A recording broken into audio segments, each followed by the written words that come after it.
Assalamualaikum warahmatullahi wabarakatuh. Pada video kali ini saya akan menjelaskan mengenai materi alkana dan sikloalkana yang termasuk dalam hidrokarbon jenuh. Oke, sebelumnya saya akan menjelaskan dulu mengenai teori orbital molekul.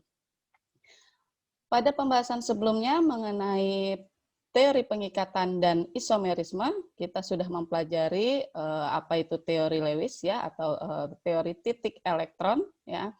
Nah, teori tersebut memiliki beberapa keterbatasan, terutama tidak bisa menjelaskan geometri molekul secara 3 dimensi.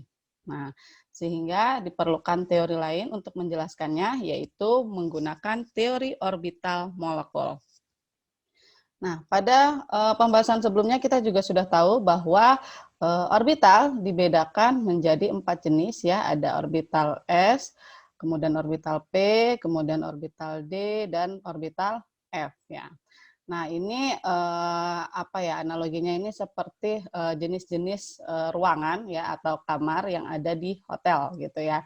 Dimana kalau misalnya orbital S itu isinya hanya 1 kamar gitu ya. Orbital P isinya ada 3 kamar. Orbital D itu isinya ada 5 kamar. Dan orbital F isinya ada 7 kamar. Oke, nah jadi itu kelipatan ganjil lah ya, 1, 3, 5, dan 7. Nah, masing-masing kamar ini maksimal diisi oleh 2 elektron ya atau sepasang lah gitu. Jadi sama lah seperti kamar hotel kan ya maksimal 2 orang gitu ya, tidak boleh lebih. Nanti kalau lebih kena cas. Nah sama ini juga seperti itu. Bentuk masing-masing orbital juga berbeda ya, di mana untuk orbital S bentuknya adalah bola seperti ini. Untuk orbital P bentuknya adalah cuping ya, atas bawah seperti ini sama besar. Untuk orbital D, nah ini ya sudah ada gambarnya di sini. Orbital D itu lebih kompleks lagi, jadi dia gabungan 2 cuping gitu. Dan orbital F lebih kompleks lagi ya, gabungan 3 cuping. Namun di sini kita hanya akan fokuskan pada orbital S dan P saja. Di sini saya akan coba memberikan gambaran ya dari video ini bagaimana sih orientasi dari orbital P. Nah ini sebelumnya orbital S dulu ya. Ini tadi sudah saya sampaikan bahwa bentuknya adalah bola gitu ya. Artinya mau kita putar bagaimanapun posisinya, orientasinya akan sama gitu ya. Ini juga sama, tapi dia orbital S yang menempati kulit kedua. Gitu. Jadi otomatis kan jari-jarinya lebih besar ya. Kemudian orbital P tadi sudah saya sampaikan bahwa orientasinya ada 3 ya, PX, PY dan PZ ya. Maksudnya itu kurang lebih seperti kalau kita membuat grafik itu kan sudah tahu ya ada sumbu X, sumbu Y. Nah, sama. PX, PY di sini juga sama gitu ya. Orientasinya sumbu X, sumbu Y gitu yang datarnya. Nah, PZ itu berarti yang tegak lurusnya. Nah, seperti ini yang tegak lurus.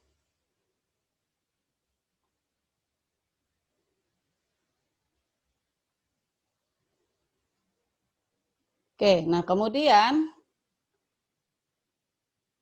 intinya ikatan itu adalah terbentuk dari tumpang tindih orbital atom ya menjadi orbital molekul. Jadi kita tahu kan molekul itu kan isinya adalah unsur-unsur gitu ya atau atom-atom. Nah, jadi orbital molekul juga adalah hasil dari tumpang tindih orbital atom gitu ya dengan jumlah yang sama. Misalnya kalau ada di sini ya contohnya adalah H bertemu dengan H, kita tahu H itu adalah hibridisasinya adalah 1s1 ya, ketemu lagi sama H lagi berarti 1s1 juga gitu ya. Artinya kita tahu tadi orbital S adalah bentuknya bulat gitu ya. Kemudian ada 1 elektron, berarti di sini ada 1 elektron, ini juga ada 1 elektron. Nah, 2 orbital atom ini akan membentuk 2 orbital molekul gitu. Jadi sama ya. Kalau ininya 3 berarti ininya pun 3. Gitu, di mana nanti orbital molekulnya akan terbentuk ikatan dan anti ikatan. Nah, kemudian setiap orbital molekul ini maksimum 2 elektron gitu.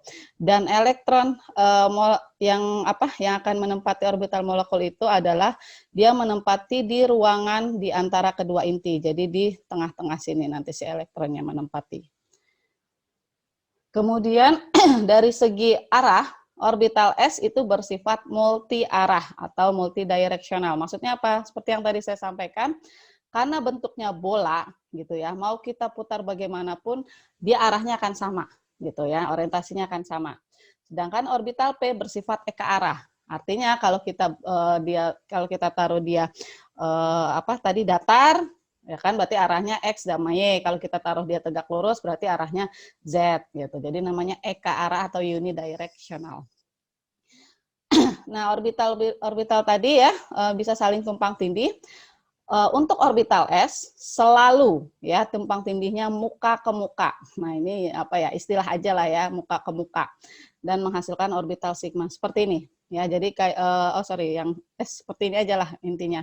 Ya, jadi kalau S ketemu S ini namanya tumpang tindih muka ke muka gitu. Jadi nempel gitu ya. Muka ke muka dan akan membentuk orbital atau ikatan sigma.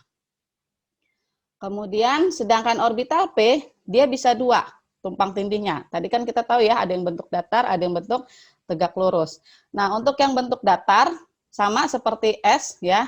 Ini seperti ini kan yang bagian datarnya, dia kalau ketemu gitu ya nempel tumpang tindih, ini namanya muka ke muka juga ya. Ini namanya muka ke muka ya. Nah, sama kalau muka ke muka pasti ikatannya atau orbitalnya akan membentuk sigma. Nah, jadi ini ikatan sigma antara P dengan P. Nah, selain itu P juga bisa ya tumpang tindih dengan S. Ya, muka ke muka juga sama ya. Muka ke muka gitu. Nah, selain muka ke muka untuk orbital P ada satu lagi ya. Kalau S kan hanya ya, kalau S hanya muka ke muka. Tapi kalau P bisa muka ke muka atau sisi ke sisi. Jadi sisi ke sisi itu dia yang tegak lurus tadi gitu, yang orientasi PZ tadi ya, dia kalau bertemu gitu yang bertumpang tindih itu namanya sisi ke sisi gitu ya. Nah, seperti ini. Nah, untuk yang sisi ke sisi, dia akan membentuk orbitalnya atau ikatannya bukan sigma, melainkan V. Nah, seperti ini ya. Ikatannya ikatan V. Nah, kemudian ada juga yang terlarang, ya terlarang secara simetri, yaitu yang kalau dia bertemu, dia akan ketemu di bagian ininya, titik simpul. Nah, kalau terjadi pada titik simpul itu terlarang secara simetri, ya.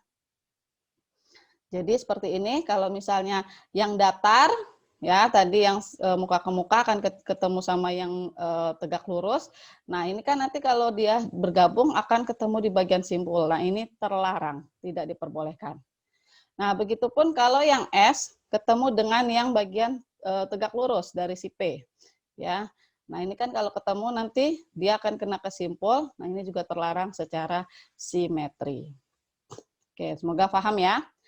Oke, nah sekarang kita akan lihat teori orbital molekul untuk atom-atom karbon gitu ya. Karena senyawa organik itu pasti identik dengan atom karbon. Nah, kita mulai dari konfigurasi elektron dari karbon. Kita tahu karbon itu nomor atomnya 6. Berarti kalau kita gambarkan hibridisasinya 1s2, 2s2 dan 2 P2. Nah, 2P2 di sini artinya berarti kemungkinan dia akan mengisi PX1 ya, sini PX1, PY1 gitu ya. Nah, seperti ini sehingga Z-nya kosong. Nah, secara logika kalau bentuknya seperti ini harusnya dia akan membentuk 3 ikatan ya, yaitu untuk melengkapi yang baru setengah ini ya, 1, 2 sama mungkin bagian yang kosongnya. Gitu ya. Atau hanya membentuk 2 ikatan saja, intinya untuk melengkapi ini saja 2 ikatan gitu. Tapi kenyataannya atom C biasanya akan membentuk 4 ikatan tunggal ya. Seperti misalnya CH4 atau CCl4. Artinya di sini bentuk orbitalnya tidak seperti ini gitu. Jadi kemungkinan akan terjadi promosi elektron atau eksitasi elektron ya, di mana yang tadinya 2s2 ya, satu elektronnya akan pindah menjadi ke sini. Nah, jadi seperti ini. 1s2 ini tetap. Nah, yang bagian sininya ya, tadinya 2 kan ya, pindah ke Z sini. Nah, jadi 2s1, 2px1, 2py1, 2pz1. Nah, kurang lebih seperti ini. Ya, jadi yang tadi awalnya seperti ini kan 2s2, 2p2, terus terjadi eksitasi atau promosi elektron, ini naik ke atas. Nah, seperti ini. Ya, keadaan tereksitasinya. Nah, ini pun masih belum sesuai dengan kenyataannya, di mana kenyataannya atau faktanya keempat ikatan tunggal yang dibentuk oleh atom karbon itu sama panjang. Padahal kalau memang bentuknya seperti ini, ya, ini akan terjadi energi yang berbeda, di mana energi P itu harusnya lebih tinggi dibanding S. Jadi tidak mungkin akan membentuk ikatan yang sama panjang.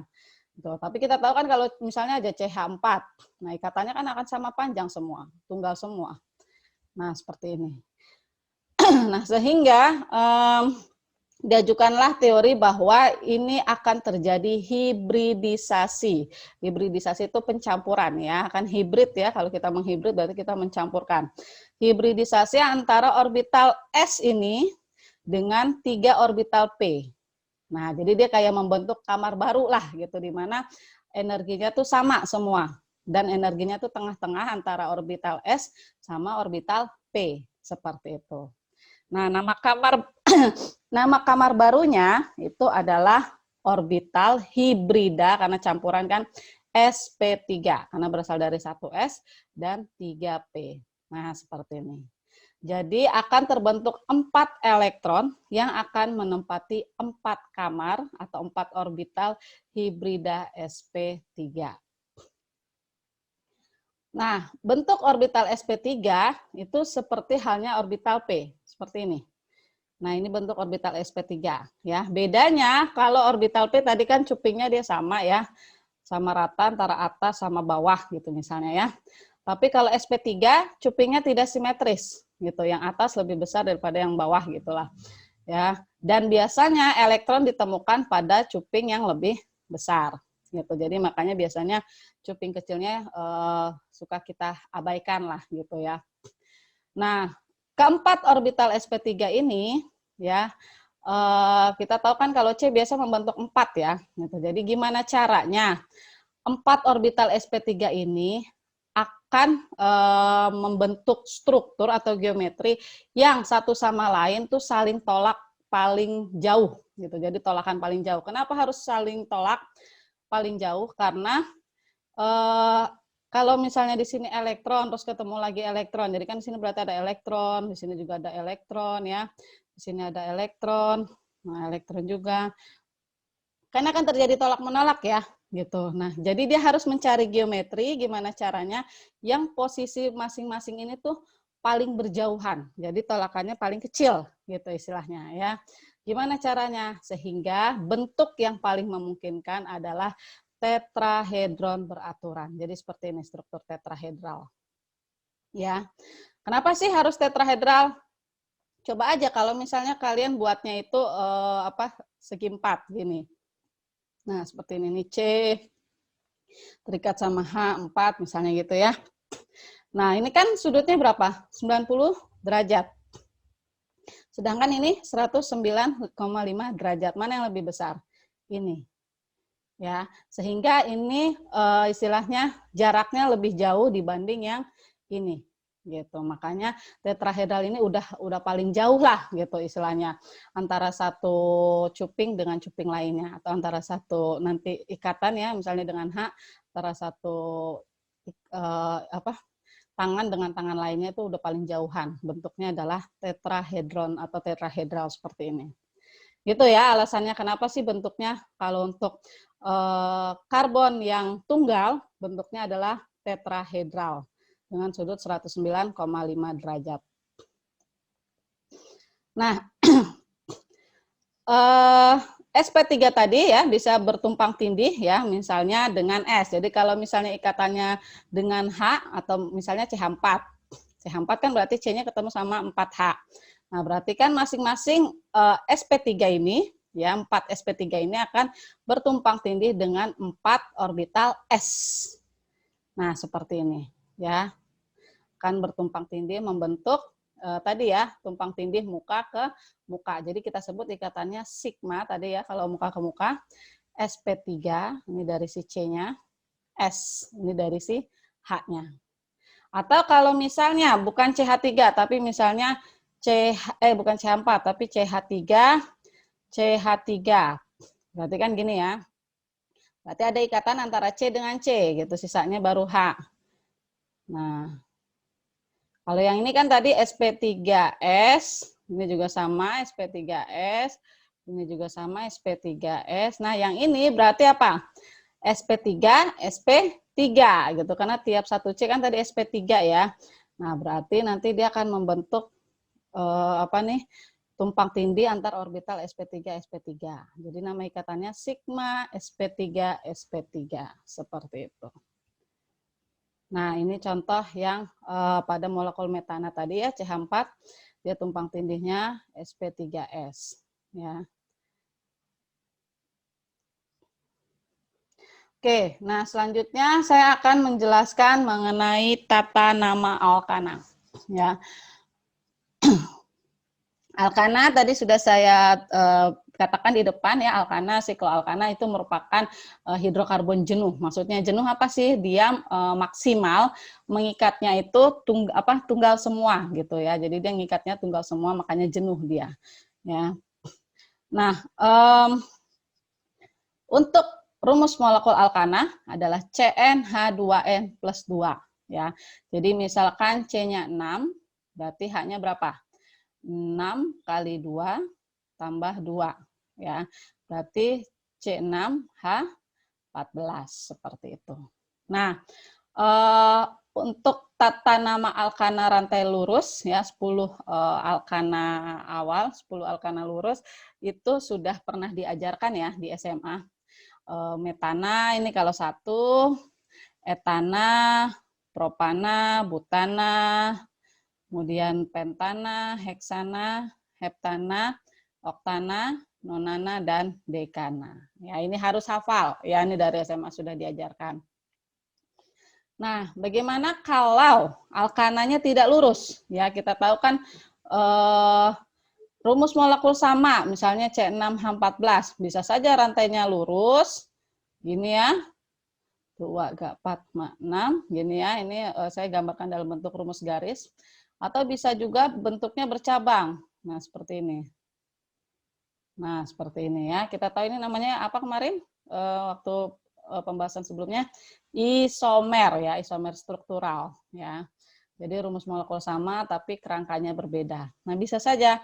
Nah, gimana penamaan untuk yang bercabang? Oke, jadi ada aturannya. Ini harus diperhatikan ya, karena sebenarnya tata nama alkana ini menjadi dasar untuk tata nama senyawa lain ya. Jadi nanti alkena, alkuna, kemudian juga alkohol, alkil halida itu nanti ngikutin alkana, cuma beda mungkin belakangnya sedikit atau bagaimana gitu ya. Yang penting kurang lebih mirip seperti alkana. Oke. Jadi cara pertama adalah pilih rantai lurus ya. Lurus di sini nggak harus lurus ke samping ya, bisa ke atas, pokoknya selama dia belum putus ikatannya. Pilih rantai lurus atom karbon terpanjang sebagai nama dasar. Nah, itu nama dasar ini atau nama induk gitu. Jadi nama induknya itu yang nanti menggunakan nama-nama ini. Gitu ya. Oke, misalnya ini ya. Ini kalau kita lurus ke samping saja, oh sorry, saya pakai yang kanan berarti ya. Nah, kalau kita pakai ke samping saja, akan diperoleh 4 karbon. Tapi kalau kita ke atas, ya boleh seperti ini ke atas. Ya, yang penting kan dia belum putus. Ya. Nah, kalau kita pakai ke atas seperti ini, nah berarti kita akan memperoleh rantai terpanjangnya adalah 5. Nah, jadi yang lebih panjang adalah yang kiri. Jadi yang dipilih adalah yang A. Gitu. Nah, kalau ada 2 rantai lurus terpanjang yang sama, Nah, pilih yang paling banyak cabang. Paling banyak cabang ya, tidak tidak ngaruh cabangnya itu mau berapa karbon, tapi yang penting paling banyak jumlah cabangnya. Ya. Misalnya, kalau saya ambil yang kiri, nah ini kan rantai terpanjangnya berapa nih kalau lurus gini aja? 1, 2, 3, 4, 5, 6. 6. Kalau misalnya ke atas, nah seperti ini. 1, 2, 3, 4, 5, 6. 6 juga. Tapi kalau saya ambil yang kiri, saya akan memperoleh jumlah cabangnya atau substituennya ada 2. Ya. Dan kalau pilih yang kanan, itu substituennya hanya 1. Nah, berarti yang dipilih adalah yang kiri. Seperti itu. Nah, kemudian untuk penamaan substituen dari golongan alkil, jadi kalau misalnya tadi rantai lurus kan dia namanya alkana.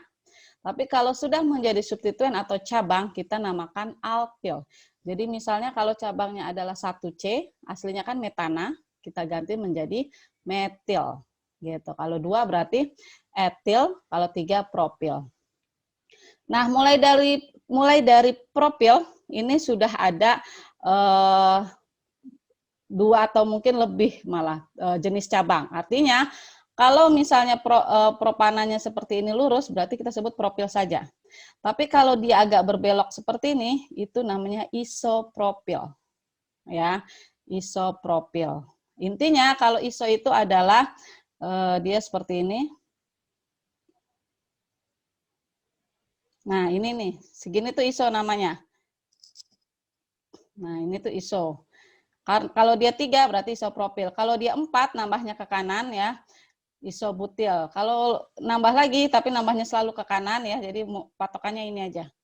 Ini namanya isopentil dan seterusnya. Seperti itu. Nah ya, jadi seperti ini. Ini kalau C-nya 4 sebagai cabang berarti kan butil kalau dia lurus. Kalau dia seperti ini, 1, 2, 3, ini kan iso kan standarnya gini ya. Nah, tapi dia C-nya 4, berarti ini segini nih namanya isobutil. Nah, tapi kalau butilnya yang terikat langsung oleh induk, nih anggap induk ya. Induknya misalnya apalah ya, di sini induk. Nah, C dari cabang yang terikat oleh induk mengikat 2 C lain, ya kan? Berarti ini disebut sekunder. Sekunder butil. Jadi bedakan ya, ini isobutil, ini sekunder butil. Ya. Nah, kalau misalnya, nah ini tadi ya isobutil, kalau misalnya C dari cabang yang terikat langsung oleh induk mengikat 3 C lain, ya ini 1, 2, 3, berarti namanya tersier butil. Tersier kan 3 ya, tersier butil, seperti itu. Kemudian kalau ini adalah kalau C-nya 5, 5 kan berarti pentil ya, tetapi tidak lurus dan yang berikatan langsung sama induk, tapi malah mengikat 1. Nih, malah mengikat 1 dia doang. Namanya neopentil. Ya ini beda sendiri lah ya. Nah, sedangkan kalau halogen bertindak sebagai cabang itu ganti belakangnya menjadi O. Ya, kan aslinya kan ida ya, fluorida, klorida, bromida gitu. Nah, ini diganti jadi fluoro, kloro, bromo, iodo dan seterusnya. Oke. Nah, setelah tahu dari nama-nama cabang tadi, langkah selanjutnya adalah tadi kan udah ya, kita tentukan dulu mana induk, terus sudah tahu nama cabangnya. Sekarang nomori. Ya, nomori si induknya. Dimulai dari yang mendapat nomor terkecil untuk substituen pertama. Jadi misal, kalau saya mulai dari kiri menomorkannya, berarti 1, 2, 3. Berarti nanti cabang akan dapat nomor 3 dan 5. Berarti 3,5. Kalau yang saya nomorinya dari kanan, 1, 2, 3, 4, 5, 6. Berarti cabang akan dapat nomor 2 dan 4. Nah, kira-kira mana yang lebih kecil? 24 apa 35? Jadi, lihat yang pertama. Jadi, yang lebih kecil adalah 2 dibanding 3. Berarti ini yang dipilih. Ini penomorannya dari kanan. Gitu. Jadi gimana caranya, pokok usahakan substituen atau cabang dapat nomor terkecil. Kalau misalnya cabang pertamanya sama-sama di nomor 2, ya lihat cabang selanjutnya. Kalau sama lagi, lihat lagi cabang selanjutnya sampai dapat perbedaan. Nah, perbedaan itulah pokoknya cari yang sampai dapat nomor terkecil. Nah, misalnya seperti ini. Ya, kalau saya nomorin dari kiri kan berarti 1, 2, 3, 4, 5, 6, 7. Cabang dapat nomor 2, 3, dan 6. 2, 3, dan 6. Kalau nomorin dari kanan, cabang dapat nomor 2, 5, dan 6. Nah, memang yang nomor cabang pertama sama ya di nomor 2. Tapi kan selanjutnya beda. Ini 5, ini 3. Mana yang lebih kecil? Ini. Gitu. Jadi pokoknya cari sampai dapat perbedaan gitu, dan sudah dapat perbedaan baru lihat yang terkecil. Kemudian kalau misalnya dari penomoran ternyata sama kanan maupun kiri ya, dan memang hanya misalnya ada 2 cabang, pokoknya sama lah, kita nggak nemuin perbedaan tuh mau dari kanan apa kiri, penomorannya misalnya di sini ya sama-sama nomor 3 dan 5, ini pun sama 3 dan 5. Nah, kalau begitu ya, nomor dimulai dari cabang atau substituen yang namanya memiliki prioritas dari segi abjad. Jadi kan kita tahu ini cabangnya ada C-nya 1 berarti metil ya. Berarti huruf awalnya M. Kalau ini C-nya 2 berarti etil. Huruf awalnya E. Ya, jadi prioritas dari segi abjad Inggris ya. Nah, berarti E sama M mana yang lebih prioritas? E. Nah, sehingga penomoran dari kiri, bukan dari kanan, seperti itu. Nah, kalau ada cabang atau substituen yang melekat pada induk itu sama, misalnya ada metil 2, ya, ada 2 metil gitulah ya. Nah, itu kita pakai awalan Yunani, di, tri, tetra, penta, dan seterusnya. Kemudian untuk mengurutkan, ya, jadi kan misalnya di situ ada namanya etil, ada metil, gitu ya, ada terus ada propil juga, gitu ya. Nah, untuk penamaan, ya, untuk penamaan tadi kan kalau misalnya lebih dari 1 kita beri nama di, tri, dan sebagainya ya. Nah, untuk penamaannya yang duluan disebut, kalau tadi kan masih penomoran ya, yang duluan disebut urutkan sesuai abjad Inggris. Tapi untuk awalan di, tri yang tadi ini ya kita abaikan ya, iso sekunder itu juga diabaikan ya, seperti itu. Kemudian nama Yupak ya itu ditulis sebagai satu kata, artinya tidak ada spasi sama sekali. Di mana tapi kalau antar nomor dipisahkan dengan tanda koma. Jadi misalkan tadi ya metilnya ada di nomor 1 dan 3, berarti 1,3 gitu ya. Terus antara nomor dan huruf dipisahkan dengan tanda hubung. Jadi misalnya 1,3 strip baru misalnya di metil misalnya gitu. Di metil seperti itu. Ya. Terus tidak ada spasi antara substituen, terus nama terakhirnya baru nama induk ya. Jadi untuk tata nama alkana intinya adalah cabang dulu kita sebut ya, dengan nomor dulu baru nama cabangnya. Ya, pokok cabang selesaikan dulu semua, baru nama induk. Jadi nama induk itu belakangan ya. Oke, misalnya di sini ya saya ambil contoh yang B lah ya. Ya, yang B ini kan struktur bentuk dari rumus ringkas ya atau rumus mampat. Ya, jadi dia tuh dimampatkan. Oke, kita mulai dari yang kanan ya, kanan sebelah kiri kan ada yang dimampatkan. Berarti CH3 ditulis dulu dalam bentuk rumus ringkasnya ya. CH3 terus CH, nah kan ada CL ya. Nah, nanti CL-nya belakangan. Nggak mungkin kan CL di tengah kan, karena kan CL kita tahu valensinya hanya 1, jadi pasti dia di ujung. Nah, nanti kita tulis CL-nya. Yang penting CH3, CH, CH2C, CH2C. Nah, CL ini kira-kira ditempatkan di CH3 apa di CH? Ya, di CH ya, kita lihat CH3 kan berarti tangannya udah 3 tambah 1, 4. Sedangkan yang CH tangannya baru 1, 2, 3. Jadi tambahin CL di sini. Nah, seperti itu ya. Kemudian di sini ada CH3 3 kali. Berarti CH3 itu selalu pasti di ujung. Ya, CH3 itu pasti di ujung kayak gini. Nah, artinya yang C ini mengikat 3 CH3. Nah, ini nulisnya ya. Oke. Nah, seperti itu. Sekarang kita sudah berhasil mengubah dari rumus mampat menjadi rumus ringkas ya. Nah, sekarang kita cari rantai terpanjang. Kalau kita rantai terpanjangnya adalah yang lurus saja ya, berarti ada total berapa C? 1 2 3 4 5. Ada 5 karbon ya. Kalau misalnya ke atas ya, ke sini misalnya 1 2 3 4 5 sama saja. 1, 2, 3, 4, 5 sama saja. Ya, sama. Jadi mau ke atas, ke bawah, ke lurus juga sama.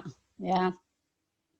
Nah, berarti paling panjangnya 5 ya. Jadi bisa kita tulis lah kalau mau ditulis duluan pentana pasti belakangnya. Gitu. Jadi kan induk belakangan ya. Nah, kemudian sekarang kita lihat penomoran. Dari kanan apa dari kiri? Ya, ingat mana yang jumlah cabangnya lebih banyak. Kita nggak lihat dulu tuh cabangnya apa, pokoknya kita lihat jumlahnya dulu. Dari kanan hanya 1 cabang, dari kiri 2. Berarti kita mulai dari kiri. Nah, seperti ini. Ya. Nah, setelah itu baru kita tentukan mana yang cabang disebut duluan. Kalau ini cabangnya adalah metil, berarti M ya. Kalau ini kloro. Kloro itu ingat bahasa Inggrisnya CHL. Nah, seperti ini, kloro pakai C. Ya, ingat abjad Inggris. Berarti yang duluan disebut adalah kloro. Ya. Jadi namanya 4 kloro. 4 kloro. Nah, kemudian baru yang metilnya, karena metilnya ada 2 dan di angka yang sama yaitu 2,2, berarti 2,2 dimetil. Nah, pentana, tidak ada spasi. Jadi dia dengan induknya langsung nempel, ya nggak ada strip juga, karena kan sama-sama huruf.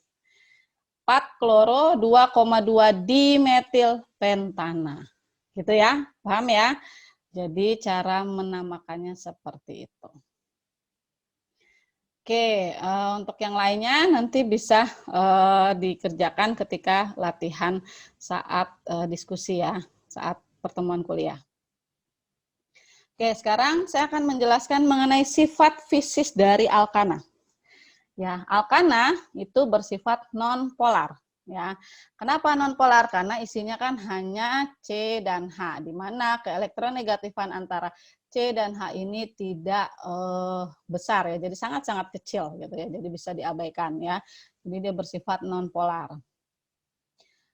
Kemudian otomatis kalau dia non-polar dia tidak larut dalam air ya yang bersifat polar ya. Jadi kaidah like dissolve like, ingat ya. Polar akan larut dalam polar, begitupun yang non-polar akan larut dalam non-polar.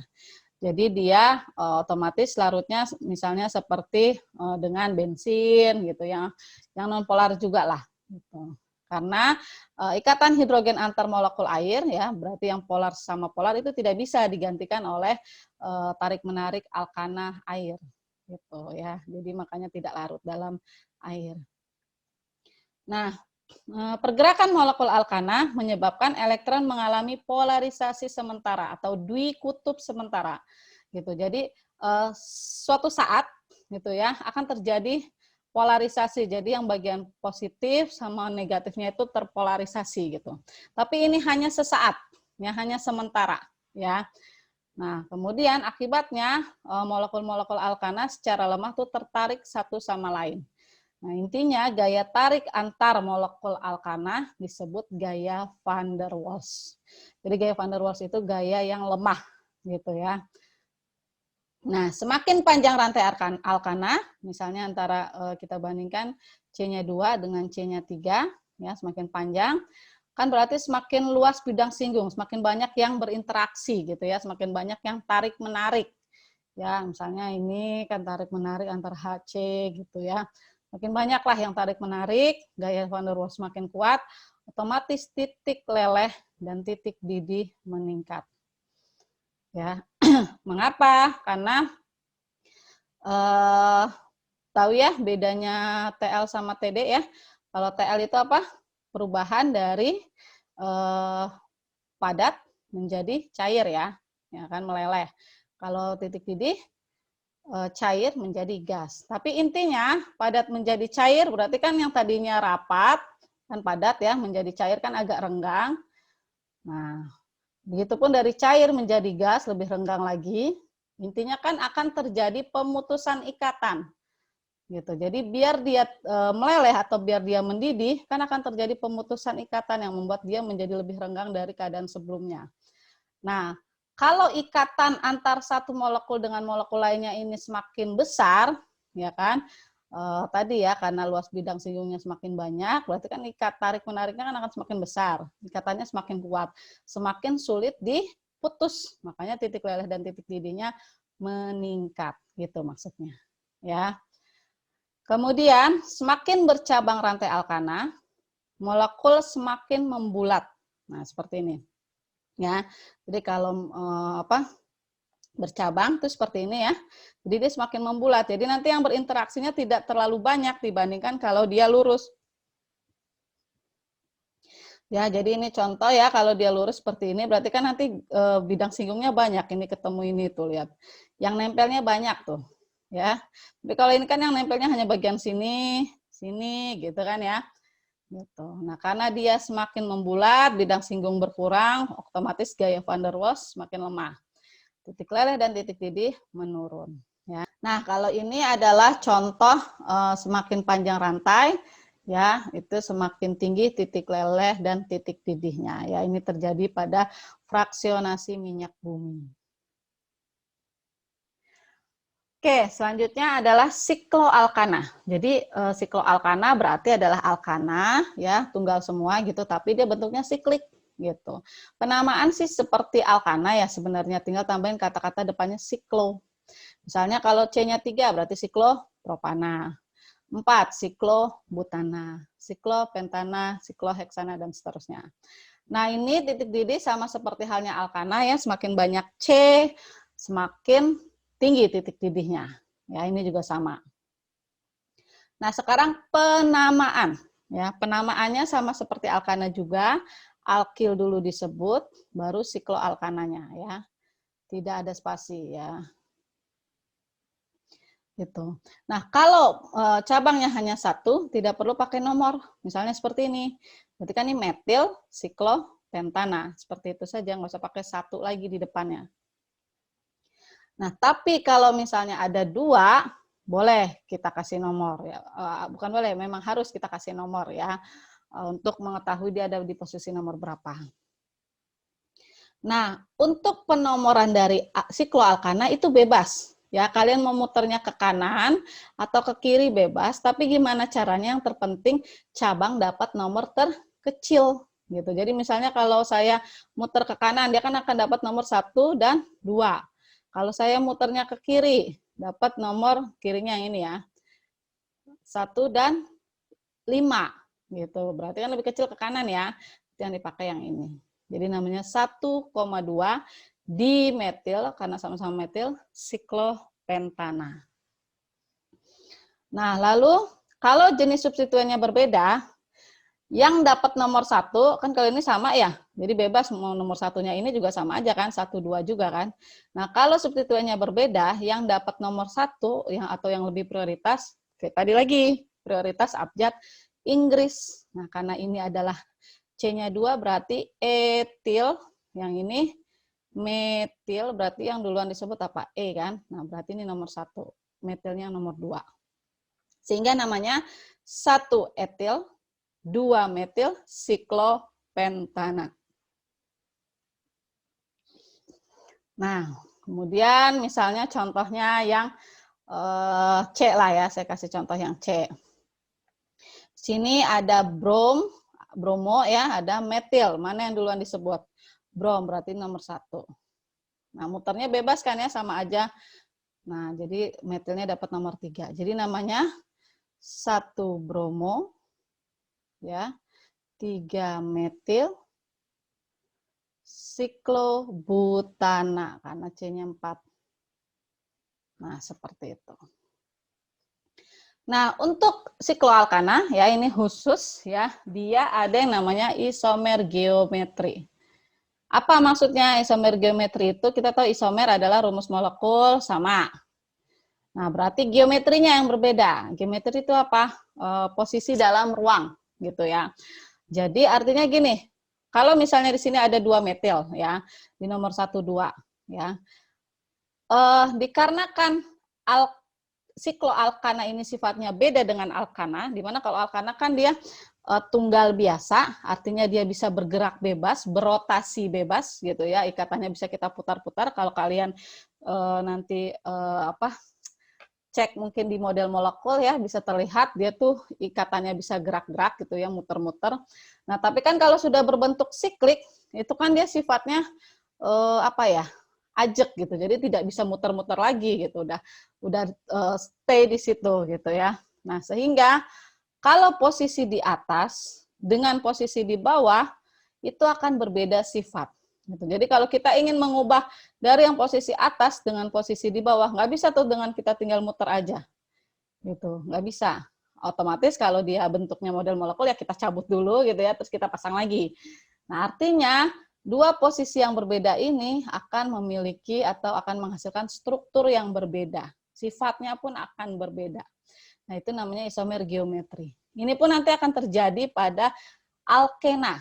Ya, nanti akan kita pelajari pada alkena itu ada juga isomer geometri. Kenapa? Alkena kan jelas ya, katanya rangkap. Sama seperti sikloalkana, dia tidak bisa berotasi bebas. Gitu. Makanya posisi di atas akan berbeda dengan di bawah. Nah, kalau posisinya sejajar, itu namanya cis. Kalau berseberangan, itu namanya trans. Seperti itu ya. Jadi kalau ini contohnya cis 1,2 dimetil siklopentana, berarti ini yang transnya. Nah, oke. Nah, ini sudah saya jelaskan tadi bahwa cis trans itu dia akan memiliki sifat fisis dan kimia yang berbeda ya. Jadi bisa kita pisahkan gitu. Hal ini dikarenakan adanya siklik itu membatasi rotasi pada cincin. Oke, selanjutnya adalah konformasi atau konformer alkana. Apa sih bedanya konformer dan isomer? Pada pembahasan sebelumnya ya kita sudah tahu bahwa isomer adalah dua molekul yang berbeda namun memiliki rumus molekul yang sama. Contohnya barusan aja ya kita bahas isomer geometri, cis dan trans. Itu dua molekul yang berbeda. Nah, tetapi kalau konformer itu adalah satu senyawa yang sama tetapi dilihat dari sudut pandang atau orientasi yang berbeda. Gitu ya. Jadi sebenarnya ini satu senyawa, tapi kita bisa menggambarkan dengan berbagai macam cara. Ya. Contohnya aja paling sederhana pada etana. Kita tahu etana memiliki rumus molekul C2H6, berarti CH3, CH3. Oke.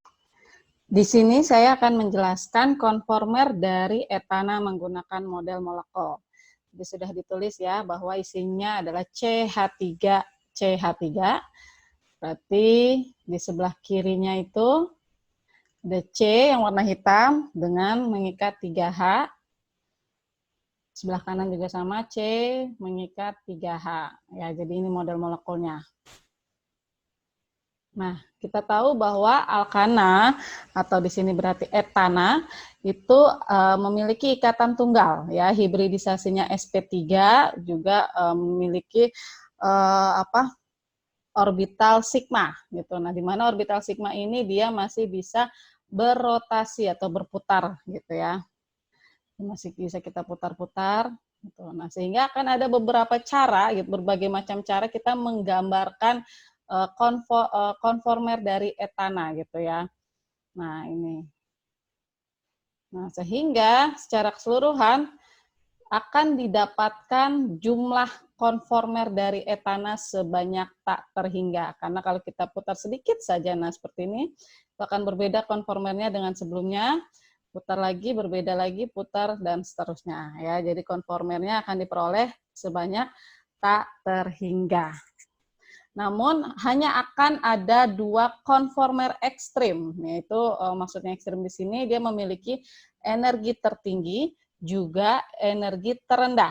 Ya, jadi yang memiliki energi tertinggi berarti konformer ekstrim tak stabil ya, yaitu konformer tindih atau eclipse. Nah, di sini. Nah, bagaimana konformer tindih? Jadi seperti namanya, berarti kalau kita posisikan mata kita hanya di satu C, itu jadi nanti bagian belakangnya akan tertutup ya dengan bagian depan. Itu makanya dinamakan tindih gitu ya. Nah, ini kenapa tidak stabil ya? Karena di sini haknya ya itu berdekatan gitu. Jadi kan karena dia tindih ya haknya berdekatan sehingga nanti akan terjadi tolak menolak gitu dan membuat nanti energinya tinggi atau tidak stabil. Nah, ada 3 cara penggambaran dari konformer ini ya. Pertama adalah menggunakan model pasak gitu. Jadi model pasak itu artinya kita melihat etananya dari sisi depan gitu ya. Kita lihat di mana ikatan CC-nya itu nanti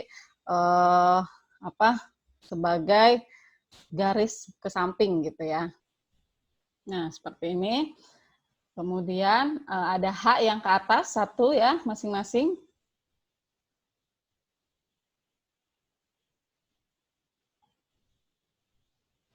Lalu yang ke bawahnya itu ada 2H kan ya, ada yang mengarah ke depan atau mendekati pengamat, itu digambarkan dengan model pasak penuh atau diberi tebal. Sedangkan yang menjauhi pengamat itu ya, yang ke belakang, jadi hampir tertutup, itu kita gambar sebagai model pasak arsir atau putus-putus. Nah, jadi ini adalah cara penggambaran model pasak untuk konformer tindih dari etana. Nah, cara kedua adalah dengan model kuda-kuda tukang kayu atau seahorse ya, di mana kita gambarkannya itu ikatan CC-nya itu ya agak dimiringkan. Nah, seperti ini. Ya, jadi agak dimiringkan gitu ya. Sebagian depannya sama gitu. Nah, seperti ini depannya. Kemudian yang belakangnya sama ya, karena kan tindih, berarti kan dia posisinya akan sama gitu ya. Nah, kemudian satu lagi adalah proyeksi Newman. Proyeksi Newman itu adalah proyeksi di mana kita melihat dari satu karbon saja gitu, di mana otomatis bagian belakang itu akan tertutupi oleh bagian depan. Gitu ya. Nah, ini seperti ini. Jadi kita hanya akan terlihat bagian depan C-nya maupun H-nya.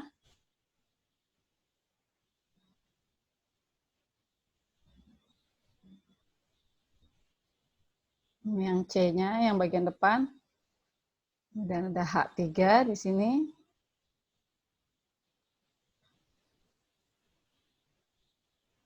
Nah, kemudian yang belakang otomatis C-nya tidak terlihat ya karena tertutup yang depan. Jadi tidak usah kita gambarkan C-nya.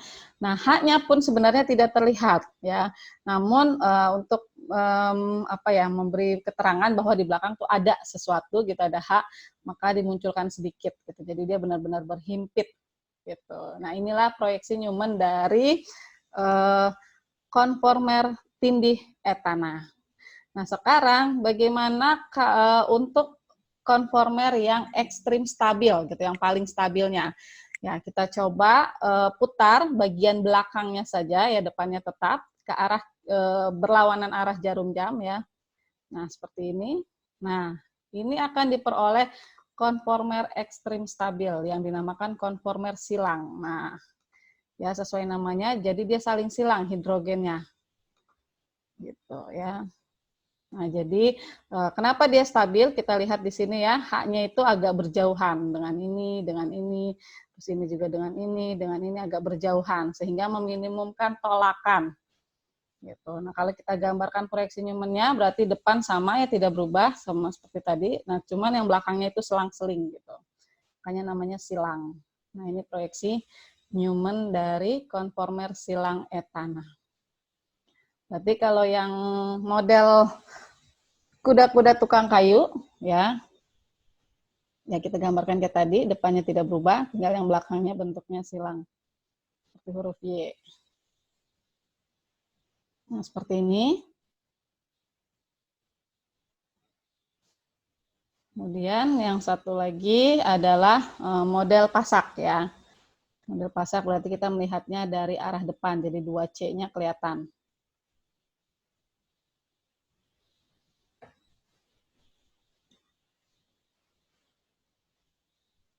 Yang kiri sama seperti yang atas ya, tadi kan karena kita tidak ubah. Nah, yang kanannya ada 2 atas, yang bagian atas itu ada 2, berarti yang mendekati pengamat itu tebal atau model pasak penuh, sedangkan yang menjauhi pengamat itu model pasak arsir. Nah, sedangkan yang bawahnya 1. Oke, nah jadi ini ya, hanya ada 2 konformer ekstrim ya, yang stabil dan tak stabil dari etana. Nah, jadi secara keseluruhan ada konformer sebanyak tak terhingga dari etana tadi ya. Namun dalam keadaan normal pasti dipilih yang paling stabil. Nah, sehingga dalam keadaan normal bentuk dari atau konformer dari alkana tadi adalah yang konformer silang tadi ya, yang paling stabil seperti itu. Karena tolakan atom antar atom H-nya lebih kecil. Oke, nah contoh lain misalnya propana. Ya, propana di sini saya tidak akan menggambarkan dalam bentuk model lagi ya, agar kebayang juga bagaimana kalau nggak ada model molekul gitu ya. Jadi di sini kita gambarkan dulu rumus dari propana. CH3, CH2, CH3. Nah, kalau kita melihat propana dari C1 dan C2, ya, ini C1, ini C2. Nah, kita gambarkan proyeksi Newman-nya, ya. Misalkan yang jadi paling depannya itu adalah C2. Jadi bebas ya, kalian menggambarkan yang C depannya itu, yang kelihatan semua itu mau C1 boleh, C2 boleh, ya. Misalkan yang di sini berarti C2 ya, kalau sesuai yang di slide. Ya, nah kalau C2 di sini, kita lihat berarti kan C ini mengikat H2, berarti mengikat H ya, dan CH3 ini CH3. Nah, sedangkan C1-nya mengikat 3H ya, H gitu.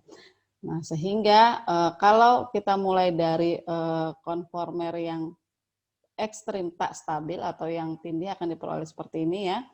Gitu, jadi saling tindih semua depan belakang. Nah, kalau ini kita putar, yang putar tuh yang belakangnya kita putar 60 derajat ke sini ya. Nah, sehingga kan ini akan di sini nanti H yang ini. Nah, akan menjadi seperti ini. Otomatis ini juga akan ke sini. Nah, ini. Nah, ini juga akan ke sini. Kan seperti ini.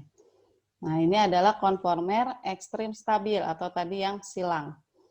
Nah, bagaimana kalau ini kita putar lagi 60 derajat? Mutar itu selalu harus konsisten ya. Jadi kalau ke kanan, kanan terus gitu ya. Jadi ini kalau misalnya saya putar ke sini, sehingga nanti kalau akan diperoleh konformer silangnya, tindih berarti ya, depan tidak berubah kan ya, CH3, H, H. Nah, kemudian di sini H-nya kan jadi pindah ke sini ya, H. Nah, terus yang ini H belakang juga pindah ke sini jadinya H. Ini juga sama pindah H. Nah, seperti ini. Nah, apakah sama? Ini saya misalnya gambarkan ini model A, ini B, ini C. Apakah sama model C dengan model A? Ya, sama ya. Kita lihat di sini isinya kan hanya H ya. Dan hanya satu yang CH3 berdekatan dengan H. Jadi sama. Nah, sehingga secara keseluruhan hanya ada 2 konformer ekstrim juga ya, sama seperti etana. Ya, yaitu konformer tindih ini sama konformer silang ini, seperti itu. Nah, begitupun kalau butana, ya butana kan berarti CH3, CH2, CH2, CH3. Nah, gitu ya. Nah, di sini kalau kita perhatikan butananya dari C3, C4 atau C1, C2 lah ya. Kan kita lihat dari yang terkecil ya. Berarti ini ya, dari sini kita lihatnya. Berarti kan yang ini sama, tadi isinya hanya 3H, berarti yang belakang lah ya. Sedangkan yang ini isinya adalah 2H plus etana, etil. Nah ini 2H plus etil. Nah sehingga secara keseluruhan isinya kan H semua ya. 5 ikatan itu H semua kecuali satu nih etil. Berarti kalau secara keseluruhan hanya ada 2 ekstrim. Karena kalaupun ini kita putar lagi akan ketemu lagi seperti ini.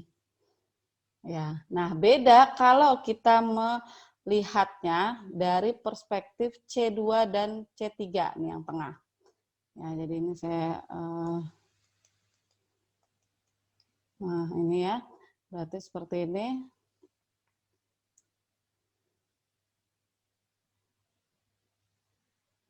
Nah, berarti ini C2 dan C3-nya yang dilihat. Berarti misalnya C2, berarti C2 ini mengikat apa saja? 2H ya dan CH3 ya. Berarti mengikat 2H, berarti ini C2 lah ya yang di depan dan CH3. Begitupun yang C3 yang belakang yang nggak kelihatan. Mengikat 2H dan CH3. Mengikat 2H dan CH3. Kita mulai dari konformer yang paling stabil ya, yaitu silang. Nah, seperti ini. Nah, berarti misalkan yang belakang kita putar ya. Jadi bebas mutar tuh mau belakang, mau depan, terus juga mau kiri, mau kanan, yang penting konsisten gitu ya. Misalkan berarti kalau yang ini yang belakang putar ke kiri sekarang gantian, bukan ke kanan. Berarti ini akan pindah ke sini, ini akan ke sini, ini akan ke sini ya. Berarti CH3-nya dekat ke sini nih. Nah, seperti ini. H-nya akan ke sini seperti ini. Nah, ini akan ke sini. Nah, seperti ini. Ya, oke. Nah, akan diperoleh konformasi seperti ini ya. Nah, lalu kalau diputar lagi ya, masih tetap yang belakang, putar ke kanan ya 60 derajat. Berarti ini pindah lagi ke sini, ini pindah lagi ke sini.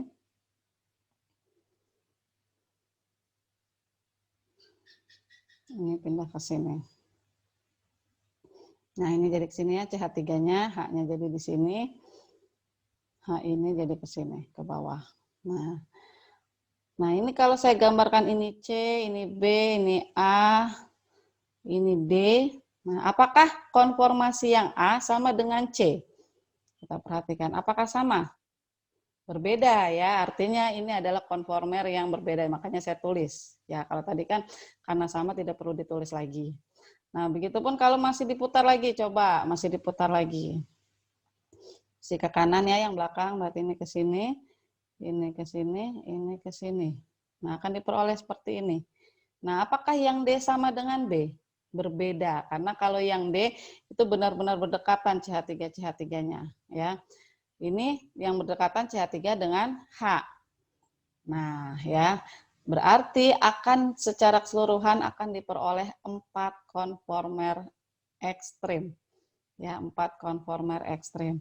Jadi ini terus diputar sampai balik lagi ya. Coba misalkan saya putar lagi ya ke kanan sampai kembali ke posisi semula. Posisi semula kan tadi di mana CH3 yang belakang tuh ke bawah ya, gitu. Jadi ini misalkan saya pindahkan lagi ke sini, gitu ya. Ini ke sini, ini ke sini. Nah ini sebenarnya nanti akan diperoleh seperti ini. Ini tetap CH3, H tidak berubah yang depan. Nah yang belakang kan CH3-nya jadi silang ya. Tapi di sini berarti deh. 3, nah sisanya kan H.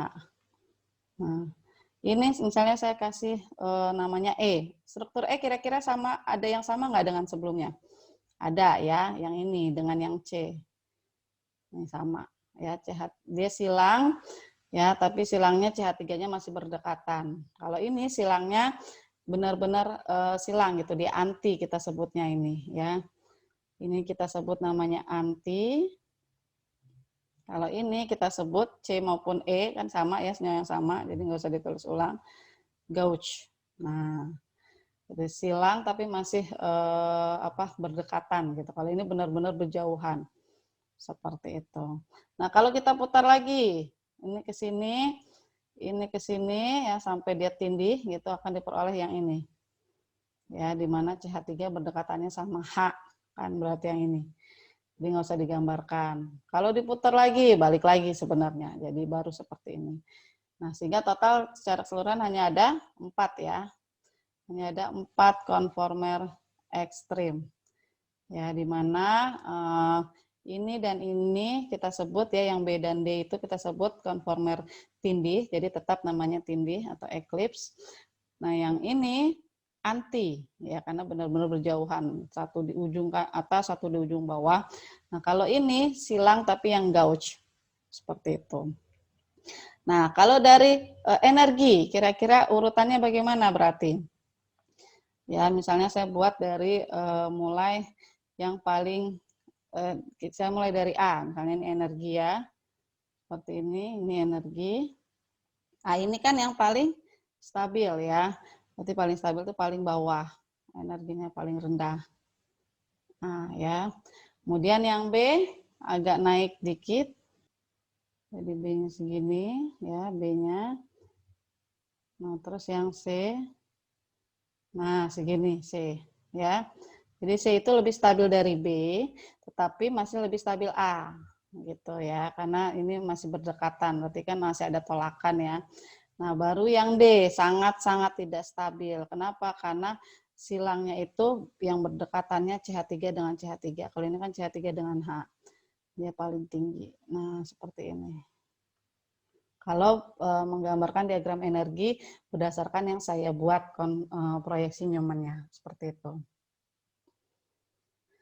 Oke, nah sekarang kita akan lihat konformer dari sikloalkana ya.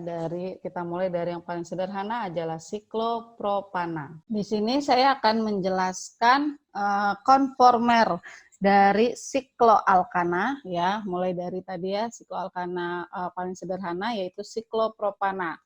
Ya, jadi C-nya ada 3 gitu dan kita lihat di sini bentuknya seperti segitiga ya. Nah, kita tahu sudut segitiga adalah 60 derajat gitu ya.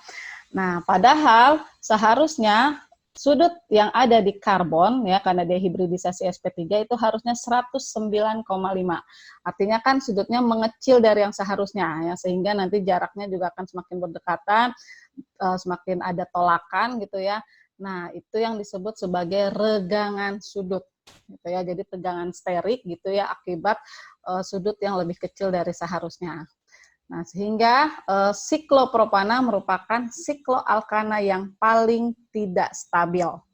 Ya, karena ada regangan sudut dan juga satu lagi, regangan torsional. Ya, kalau kita perhatikan di sini ya, kalau kita fokus C sini sama C sini kan dia nanti akan yang belakang ini akan tertutup dengan yang depan, ya. Nah, ini juga sama kalau kita nanti putar lagi.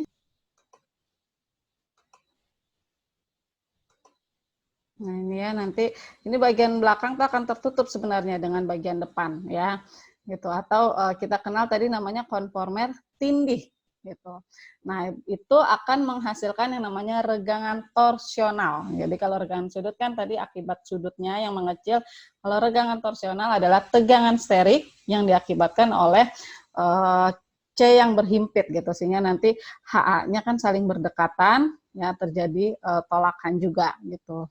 Jadi ada dua nih penyebab dia tidak stabil, regangan sudut dan regangan torsional. Selanjutnya untuk siklobutana ya. Nah, ini dia sebenarnya bentuk awalnya adalah seperti persegi gitu ya. Nah, kita tahu kalau persegi sudutnya 90 derajat. Artinya ini juga masih belum sesuai dengan sudut yang seharusnya dari karbon sp3 ya. Nah, sehingga untuk siklobutana juga ada regangan sudut seperti halnya siklopropana walaupun tidak sekecil siklopropana ya sudutnya. Nah, selain itu kalau kita perhatikan ya nih depan belakang juga saling tindih tuh ya arahnya sama. Ini juga nanti akan saling tindih gitu ya. Nah, ini juga akan menghasilkan regangan torsional. Nah, untuk meminimalkan regangan torsional ya Butana lebih menyukai keadaan agak bengkok. Jadi, nah agak dibengkokkan seperti ini, ya, sehingga ini tidak terlalu tindih dengan yang depan, begitu juga yang ini tidak terlalu tindih. Walaupun dengan bengkok ini sudutnya menjadi lebih kecil, yaitu 88 derajat. Tapi kan tidak terlalu signifikan ya, dengan tadi awalnya kan 90. Gitu. Jadi tetap ada regangan sudut, namun regangan torsionalnya jauh lebih menurun seperti itu. Jadi lebih disukai yang bengkok seperti ini. Nah, selanjutnya adalah siklopentana, C-nya ada 5. Nah, ini juga sama, dia ada regangan sudut maupun regangan torsional gitu ya. Untuk regangan sudut dari siklopentana dikarenakan sudutnya itu adalah 108 derajat. Nah, tapi ini kan hanya tinggal sedikit lagi ya untuk mencapai 109,5. Jadi regangan sudutnya dibilang kecil gitu. Nah, agar lebih disukai atau lebih stabil, sama seperti siklobutana, ya, siklopentana lebih menyukai ketika agak membengkok. Nah, seperti ini. Nah, agak dibengkokkan sehingga satu sama lain itu tidak saling tindih. Nah, lihat di sini ya, arahnya akan berbeda. Nah, seperti itu. Ya, jadi dengan membengkok, regangan torsionalnya akan diminimalisir atau akan lebih kecil seperti itu. Nah, selanjutnya adalah sikloheksana. Sikloheksana ini bisa dibilang sikloalkana yang paling stabil di antara yang lain, ya. Gitu. Dan konformer sikloalkana itu ada 4 jenis, ya. Namun kita bahas yang paling stabil dulu, yaitu konformer kursi namanya, ya. Nah, konformer kursi seperti ini, ya, bentuknya, di mana nanti setiap sudutnya itu adalah 109,5, berarti kan sudah sesuai ya dengan yang seharusnya gitu ya. Nah, jadi untuk konformer kursi dari sikloheksana dia tidak ada regangan sudut.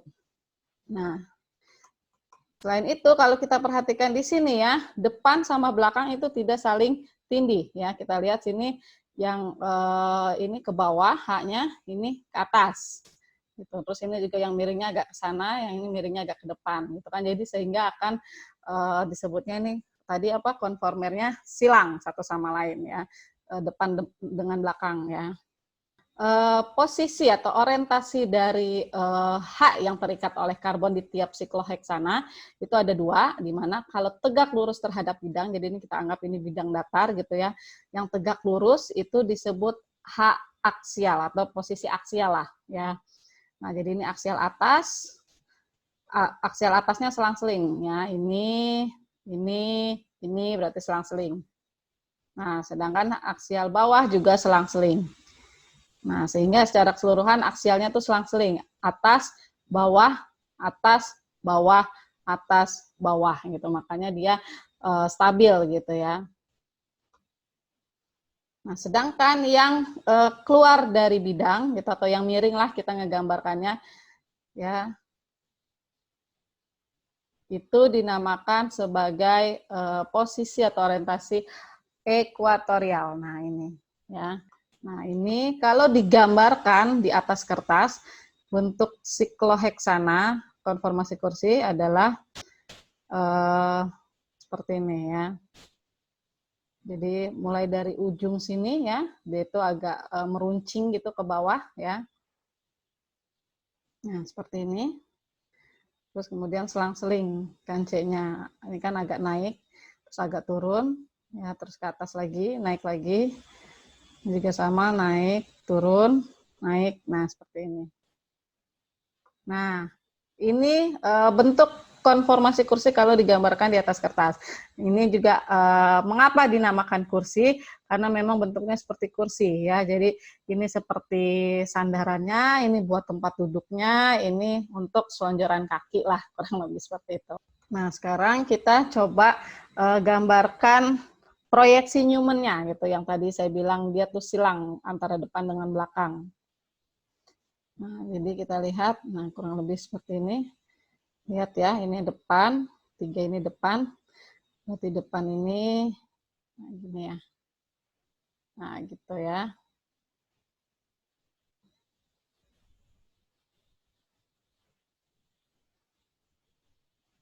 Oke, gambarkan yang kiri dulu nih, sebelah kiri sini ya. H-nya seperti Y gitu kan ya. Nah, gitu. H. Terus yang tengah ini nih CH2 kan ya. Jadi langsung aja tulis CH2. Nah, sekarang C yang kanan. Seperti juga H.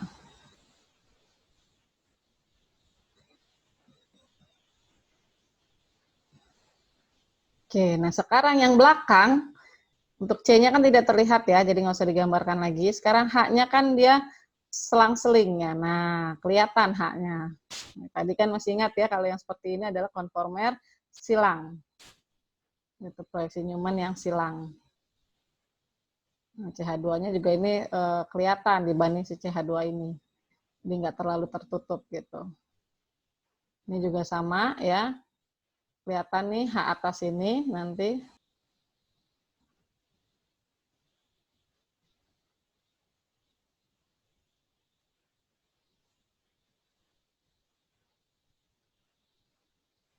Nah, ini ya, jadi dia aksialnya itu saling berjauhan gitu ya. Jadi meminimumkan tolakan. Ini juga dengan ini kan saling berjauhan gitu. Makanya dia stabil. Jadi untuk konformer kursi dari sikloheksana itu dia tidak ada regangan sudut maupun regangan torsional. Oke. Nah, sekarang saya akan mencoba menjelaskan ya bagaimana cara membuat hak-hak yang ada di setiap C ya, yang aksial ekuatorial itu ya. Jadi karena ini sikloheksana, sebenarnya bebas mau menomori dari mana ya. Misalkan saya nomori dari yang paling kanan atas nih, yang ini. Ya, yang lebih ke atas gitu. Nah, ini nomor 1, berarti yang ini kan aksialnya yang tegak lurus itu ke atas. Nah, sekarang kita gambar aksialnya dulu aja gampang. Ini juga aksial nomor 2, aksialnya ke bawah. Nomor 3, aksialnya ke atas lagi. 4, ke bawah, ya tadi selang-seling pokoknya ya. Nah, jadi kalau diperhatikan di sini ya, ini sesuai dengan posisi dia. Ini kan C-nya agak lebih ke atas daripada C sebelah-sebelahnya ya. Nah, sehingga aksialnya pun ada di atas. Nah, ini juga sama, C-nya lebih ke bawah dibanding C kanan kirinya ya, sehingga aksialnya tuh ke bawah. Gitu. Jadi ngikutin gitu ya. Nah, setelah itu baru kita lengkapi dengan ekuatorial. Kalau aksialnya sudah ke atas, berarti ekuatorialnya ke bawah. Begitupun sebaliknya. Jadi bawah, atas, bawah, atas, bawah, atas. Itu untuk ekuatorialnya. Seperti itu. Jadi ini adalah penggambaran hak dari sikloheksana secara lengkap. Nah, sekarang bagaimana cara membuat konformer kedua, ya, yaitu konformer perahu. Jadi kita ambil ujung, ya, misalnya ini nomor 1, ya, dengan nomor 4, C1 dan C4, lalu kita dekati. Nah, akan terbentuk konformer perahu. Nah, seperti ini. Ya, kenapa dinamakan perahu? Karena memang mirip seperti perahu ya, boat. Oke, saya coba gambarkan ya bentuknya, walaupun mungkin nggak mirip ya.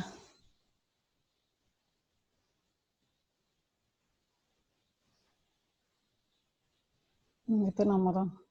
Jadi ujung sini ya, 1 sampai 4, sebelah sananya.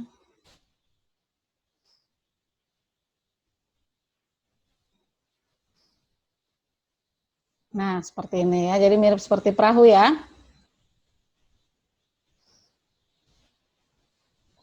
Oke. Kalau kita perhatikan, konformer perahu ini sudutnya semua sama dengan sikloheksana pada kursi ya. Jadi 109,5 di sini ya, 109,5 ini juga sama, ini juga sama. Jadi sebenarnya dia tidak ada regangan sudut gitu. Namun di sini dia ada regangan torsi ya, nanti saya gambarkan proyeksi Newman-nya. Nah, terus ini ada ini interaksi yang sangat tidak stabil, di mana itu nomor 1 dan 4 haknya kan karena saling berdekatan itu akan terjadi tolak menolak yang sangat kuat. Nah, ini disebut interaksi 1,4 diaksial atau interaksi tiang bendera lebih terkenalnya. Nah, seperti ini ya interaksi 1,4 diaksialnya. Hak-hak ini yang berdekatan ya. Ini mungkin penggambaran saya kurang tepat jadi terlihat jauh, padahal aslinya mah dekat ya. Nah, selanjutnya saya akan mencoba menggambarkan proyeksi Newman-nya. Nah, ini ya terlihat sekali ya, depan belakang sama persis ya, atau dia saling tindih. Oke, coba digambarkan sama seperti yang tadi pada kursi ya. Ini yang depannya seperti huruf Y, HH, CH2 yang tengah. Kemudian yang kanan juga sama seperti Y.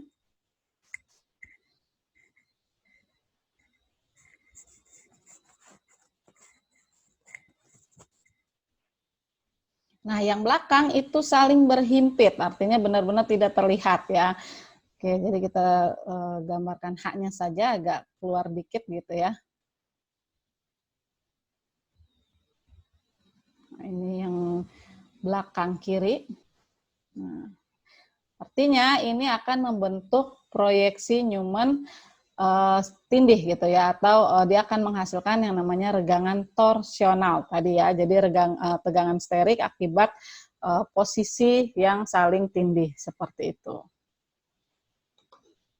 Nah, jadi sehingga di sini dapat kita simpulkan bahwa sikloalkana konformasi perahu lebih tidak stabil dibandingkan kursi ya.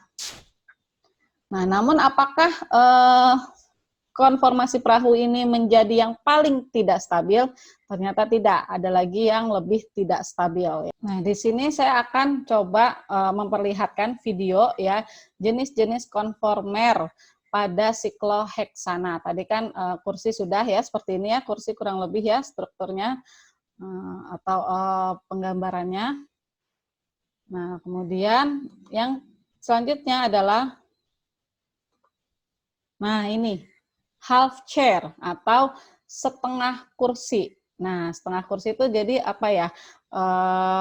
Orientasi ketika kita ingin beralih gitu ya, seperti kayak peralihan dari kursi menuju perahu gitu. Jadi dia di sini membentuk setengah kursi. Nah, ini justru yang paling tidak stabil dibanding ketiga konformer lain.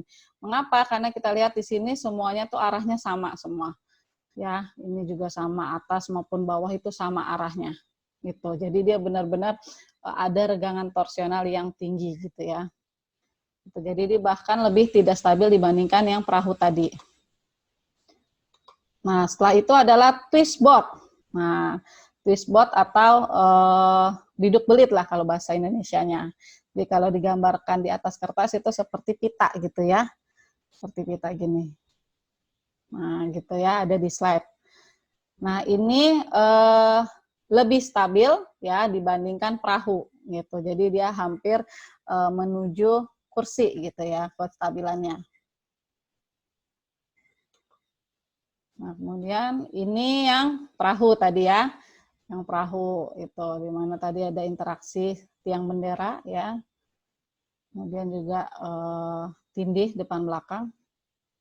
Nah, ini twist boat lagi. Nah, ini half chair lagi gitu. Jadi half chair itu tengah-tengah menuju kursi lagi. Nah, sehingga kalau kita urutkan meningkatnya stabilitas konformasi dari sikloheksana akan diperoleh seperti ini. Itu jadi tadi yang paling stabil adalah kursi, kemudian biduk belit, lalu perahu, dan yang paling tidak stabil adalah setengah kursi gitu. Jadi kalau misalnya bentuk kursi utuh dia paling stabil, tapi kalau setengah-setengah gitu ya itu malah paling tidak stabil gitu ya. Jadi ya sama lah kayak kita kalau melakukan pekerjaan jangan setengah-setengah, malah itu tidak bagus gitu ya. Jadi harus disempurnakan gitu ya. Nah, ini tadi yang konformasi biduk belit ya. Oke, nah sekarang bagaimana kalau sikloheksananya tersubstitusi ya. Jadi 1H diganti dengan gugus atau substituen, misalnya dengan metil ya. Jadi misalnya ini contoh metil sikloheksana. Nah, ternyata posisi cincin dari kursi, konformasi kursi itu bisa kita tukar gitu. Yang tadinya misalnya yang ini ya lebih ke bawah gitu si C-nya, itu bisa ke arah atas seperti ini. Nah, di sini saya akan coba gambarkan lagi bentuk metil sikloheksana menggunakan model molekul ya. Jadi di sini H-nya satu saya ganti dengan metil. Nah, tapi aslinya kalau metil kan berarti CH3 ya, harusnya warnanya hitam juga gitu, terus ada H-nya 3, cuman ini biar lebih mempermudah saja gitu ya, terlihat bahwa ini tuh metil gitu, warnanya biru ya. Oke, jadi ini karena ada substituen, berarti substituennya pasti kita beri nomor yang nomor 1 gitu ya. Jadi nomor 1-nya si metilnya coba kita taruh dia atau letakkan dia di posisi aksial. Ya, seperti ini. Ya.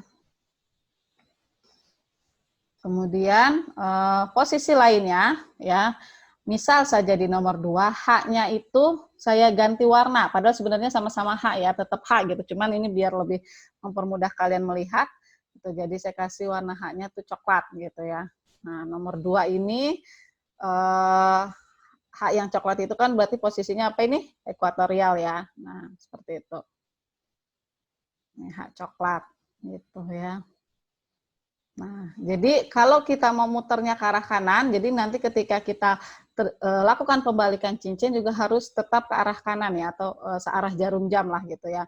Berarti ini 1, 2, 3, 4, 5, 6 gitu misalnya ya, searah jarum jam.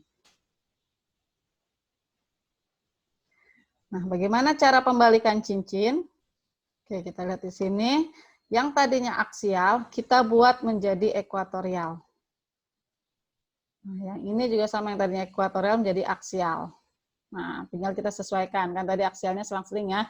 Aksial atas, bawah, atas, bawah, atas, bawah. Nah, lalu bagaimana penggambarannya? Berarti yang tadi ini, yang nomor 1 ini, C-nya kan jadi lebih ke bawah dibanding sebelah-sebelahnya. Nah, itu jadi moncongnya itu lebih ke bawah nanti. Kita lihat. Nah, ini moncongnya ya, ke arah bawah. Nah, sedangkan yang tadi ini, yang nomor 4, lebih ke arah atas dibanding sebelah-sebelahnya. C-nya ya, kita fokus C-nya dulu. Nah, sekarang baru H-nya. Ya,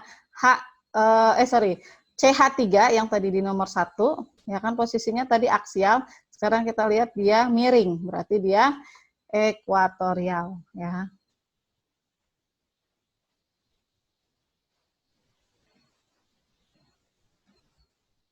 Nah, terus H1-nya berarti aksial ya.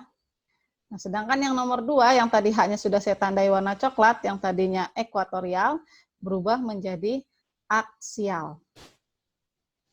Nah, ini yang disebut konformer. Gitu. Jadi ini senyawa yang sama ya, 2 ini senyawa yang sama. Kita tidak lakukan pengubahan, kita tidak copot dulu si CH3-nya atau H-nya, tapi kita hanya lakukan pembalikan cincin. Nah, jadi artinya dia akan menghasilkan perubahan orientasi saja, yang tadinya aksial menjadi ekuatorial atau sebaliknya. Seperti itu.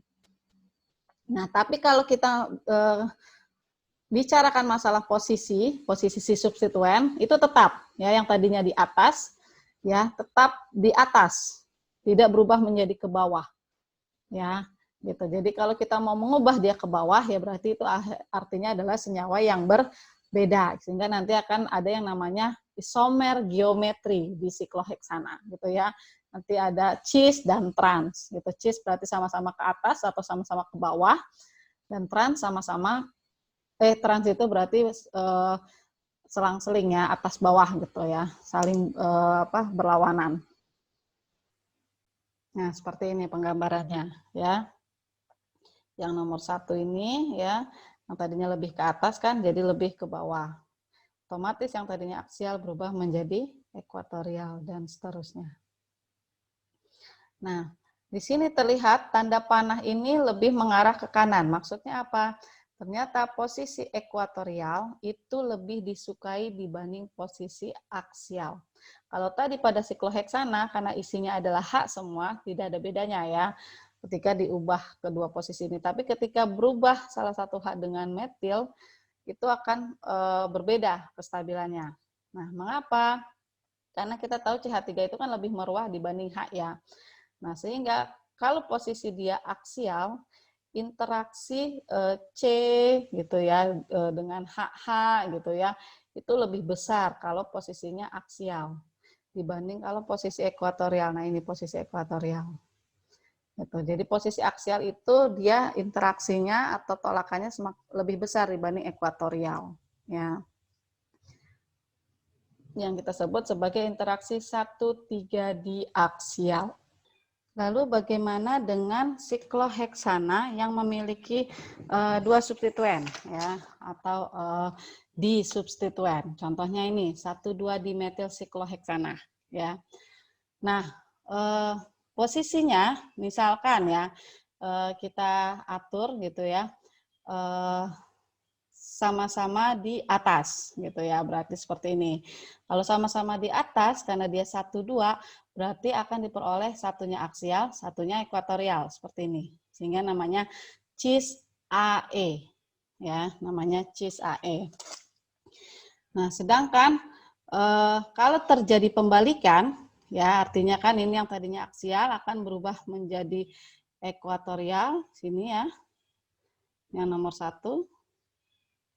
Sedangkan ini yang tadinya ekuatorial akan berubah menjadi aksial. Sini yang nomor 2 gitu ya. Nah, kemudian tapi apakah perubahan atau pembalikan cincin ini akan mengubah yang tadinya atas menjadi bawah? Ternyata tidak. Kita lihat di sini ya, ini atas kan dibanding ini. Ini juga sama atas. Ini juga sama atas, ini atas. Artinya, pembalikan cincin hanya mengubah yang tadinya aksial menjadi ekuatorial atau sebaliknya, tapi tidak mengubah bentuk posisinya. Ya, kalau aksial ekuatorial itu kita sebut orientasi. Ya, orientasinya akan berubah, tetapi posisinya tetap gitu. Artinya dia tetap akan menjadi cis juga. Jadi yang tadinya cis AE, kalau pembalikan cincin menjadi cis EA. Seperti itu.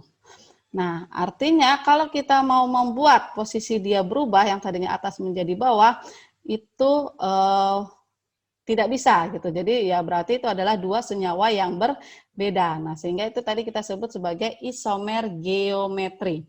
Ya, rumus molekul sama tetapi itu merupakan senyawa yang berbeda gitu ya.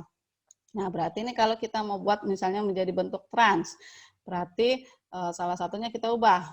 Kalau cis kan berarti sama-sama di atas ya, ini atas, ini juga atas. Kalau trans berarti satu atas, ini tetap, nah satunya bawah, berarti yang ini kita ubah jadi di bawah, tapi bawahnya berarti jadi aksial ya. Ini namanya trans A, aksial A, trans AA. Nah, jadi kalau terjadi pembalikan cincin, berarti menjadi trans EE ya. Jadi yang tadinya aksial menjadi ekuatorial, ini juga menjadi ekuatorial. Tapi tetap sama-sama atas, bawah. Atas bawah kan berarti beda posisinya ya. Jadi tetap trans tapi orientasinya berbeda. Trans AA berubah menjadi trans EE. Nah, di sini kita lihat panahnya yang atas ini sama panjang, artinya mau cis AE atau cis EA itu sama. Karena isinya ya satu aksial, satu ekuatorial gitu. Nah, sedangkan kalau yang trans itu beda, ya yang lebih stabil tuh yang ini. Mengapa? Tadi sudah saya jelaskan ekuatorial lebih disukai dibanding aksial karena tadi itu ya meminimumkan tolakan. Ya, jadi kalau aksial itu dia ada interaksi 1,3 di aksial gitu, itu dia lebih tidak disukai. Nah, sekarang kalau yang 1,3 dimetil. 1,3 dimetil kita ngasal aja dulu misalnya posisinya sama-sama di atas, berarti cis ya. Nah, berarti kalau bentuknya 1,3 cisnya harus AA. Ya, harus AA gini ya. Atau kalau misalnya kita balik cincinnya menjadi EE gitu ya, EE seperti ini. Cis AA atau cis EE, mana yang lebih stabil ini pastinya ya. Seperti itu. Nah, sedangkan untuk yang trans, berarti kan atas bawah, berarti AE. Kalau terjadi pembalikan cincin berarti EA, ya. Nah, ini akan sama saja energinya atau kestabilannya, trans AE atau trans EA. Nah, sekarang bagaimana kalau yang 1,4? Berarti ini posisi 1, 2, 3, 4. Ya, kalau kita bentuk cis berarti sama-sama di atas misal ya. Sama-sama di atas. Berarti A, E. Atau sama-sama di bawah juga sama, E, A, sama aja ya. Itu. Jadi nanti cis AE ini kalau dibalik berarti menjadi cis EA. Nah, sedangkan kalau trans berarti kan atas bawah ya, atas bawah. Berarti anggap atas bawahnya gini dulu. Berarti trans AA. Kalau dibalik berarti menjadi trans EE. Gitu ya. Nah, urutannya gimana berarti? Trans AA kurang stabil dibanding cis AE atau cis EA. Ya, nah paling stabil adalah trans EE. Nah, seperti ini. Dan selanjutnya saya akan bahas mengenai reaksi alkana. Alkana pada dasarnya adalah senyawa yang sifatnya inert ya atau apa ya, tidak begitu reaktif ya. Dia itu dia bisa bereaksi tapi reaksinya terbatas ya. Hanya ada 2 reaksi, yaitu reaksi oksidasi atau pembakaran ya, dan satu lagi adalah substitusi tapi mekanisme radikal bebas gitu ya. Biasanya substitusinya atau penggantiannya dengan halogen, makanya namanya halogenasi. Oke, kita akan bahas ya reaksi pembakaran ya. Ini misalnya seperti yang terjadi pada bensin gitu ya kan, itu kan golongan dari alkana ya gitu. Nah, kita tahu kalau pembakaran dia sempurna itu dia akan menghasilkan CO2 dan H2O. Sama ini juga ya, CO2 dan H2O. Gitu, dan dihasilkan banyak kalor. Jadi reaksinya eksotermik, jadi melepaskan kalor. Tuh. Nah, untuk rumus ini tidak perlu kalian hafal ya. Yang penting kalian bisa menyetarakan reaksi, itu saja. Ya, menyetarakan reaksi. Misalnya di sini CH4 dengan O2 ya. Jadi saya nggak tulis dulu O2-nya berapa ya. Pokoknya CH4 dengan O2 pasti menghasilkan CO2 plus H2O. Nah, ini tinggal setarakan aja reaksinya. C-nya 1, berarti kanan juga 1. Kemudian H dulu apa O dulu? H dulu ya, karena O-nya kan di sini ada 2. H4, berarti di sini baru 2, berarti kali 2. Nah, sisanya berarti oksigen kan? Oksigen di kanan ada 2, tambah 2, ya, 2 tambah 2, oksigen. Berarti 4 kan? Nah, di sini baru ada 2, berarti tinggal kita kalikan 2. Gitu ya. Jadi nggak perlu dihafalin nih 3N plus 1 per 2, nggak usah. Pokoknya intinya setarakan persamaannya biar setara lah gitu ya. Nah, kemudian untuk yang pecahan-pecahan, jadi kadang memang kita akan dapatkan nanti terakhirnya itu oksigennya pecahan. Nah, ingat, ini tidak boleh ada pecahan, berarti tinggal kita kalikan 2. Berarti ini namanya 2C4H10 tambah 13O2 menjadi 8CO2 plus 10H2O. Seperti itu. Ya, ini untuk reaksi oksidasi atau pembakaran yang sempurna.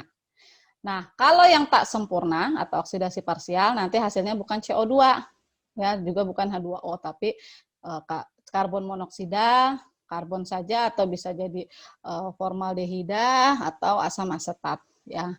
Tapi ini sebenarnya tidak kita inginkan ya. Kita kan biasanya menginginkan reaksi pembakarannya sempurna.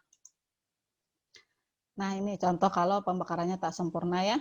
COC, HCHO atau asam asetat. Oke.